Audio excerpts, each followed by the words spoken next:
পৃথিবীর কোনো শক্তি, কোনো ন্যাটো, কোনো ইউনাইটেড নেশনস, কোনো ইউরোপিয়ান ইউনিয়ন, কোনো IMF, কোনো ওয়ার্ল্ড ব্যাংক, কোনো সাম্রাজ্যবাদী শক্তি এই ভবিষ্যৎবাণীকে ঠেকাতে পারবে না।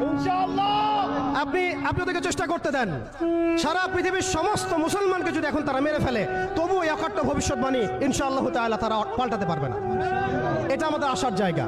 এটাই হচ্ছে চূড়ান্ত বিজয়। এবং ঈসা আলাইহিস সালামের হাতে আগামী 40 বছর, লিখে রাখেন আপনারা, এরপরের 40 বছর ওই বাইতুল মুকাদ্দাস থেকেই সারা বিশ্বে ইসলামী খিলাফা কায়েম হবে ইনশাআল্লাহ। যে খিলাফা শব্দটা এখন রাজনৈতিকভাবে আপনারা নিতে পারেন না, হজম করতে পারেন না। আমি জানি আপনারা জানেন না, অনেকেই এটা অজ্ঞতার কারণেও হতে পারে, তারা হয়তো জানেন না, আমরা জানাতে এসেছি। এই যে খিলাফা শব্দটা তারা নিতে পারে না, এই খিলাফাই হবে পৃথিবীর শেষ শাসন ইনশাআল্লাহ। এই খিলাফা দিয়ে বিশ্ব শুরু হয়েছিল, এই খিলাফা দিয়েই বিশ্ব শেষ হবে।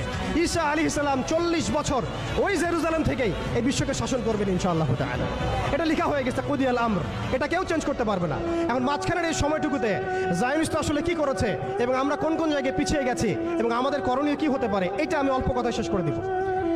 এক কথায় দেখুন, জায়নিস্ট মুভমেন্ট গঠন করার পরে তারা সর্বপ্রথম, ভালো করে খেয়াল করেন, তারা সর্বপ্রথম একটা ঐক্যবদ্ধ প্ল্যাটফর্ম এনেছে। আমরা দেখেন সারা বিশ্বে এখন পর্যন্ত মুসলিমরা একটা ঐক্যবদ্ধ প্ল্যাটফর্ম করতে পারি নাই। তারা ঐক্যবদ্ধ একটা প্ল্যাটফর্ম করেছে এবং সেই প্ল্যাটফর্মকে কেন্দ্র করে তারা সবার আগে খিলাফত ব্যবস্থাকে ধ্বংস করেছে। অটোম্যানদেরকে তারা পরাজিত করেছে। প্রথম বিশ্বযুদ্ধের সেই 1914 থেকে 18-এর মধ্যে তারা বাইতুল মুকাদ্দাসে প্রথম ঢুকেছে এবং তাদের সহযোগী ছিল পশ্চিমা বিশ্ব এবং ব্রিটেন। আজকে আমরা ইসরায়েলের এগেনস্টে কথা বলি ঠিকই, কিন্তু পশ্চিমা বিশ্বের এগেনস্টে আমরা কথা বলতে পারি না। আমরা ব্রিটেনের এগেনস্টে কথা বলতে পারি না। আজকে আমরা ইসরায়েল বিরোধী কথা বলি ঠিকই, আমেরিকার এগেনস্টে আমরা কথা বলতে পারি না।